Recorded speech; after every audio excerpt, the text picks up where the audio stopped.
Program vaksinasi untuk pelajar dan juga mahasiswa saat ini terus dikejar oleh Dinas Kesehatan Kota Palembang.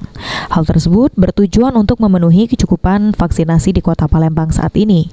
Hingga saat ini disampaikan oleh Jubir COVID-19 Kota Palembang, Yudi Setiawan, vaksinasi di Kota Palembang untuk dosis 1 sekitar 40% dan dosis 2 sekitar 30%.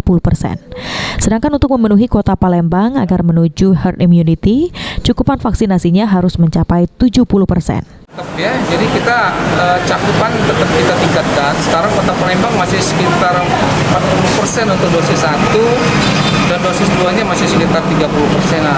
Nah, kita tetap berupaya meningkatkan cakupan vaksinasi ini minimal 70% supaya terbentuk herd immunity. Oleh karenanya, disampaikan oleh Yudi, pihaknya terus berupaya memprogram vaksinasi khususnya pelajar dan mahasiswa dilakukan oleh pemerintah Kota Palembang. Firman Hidayat, PAL TV.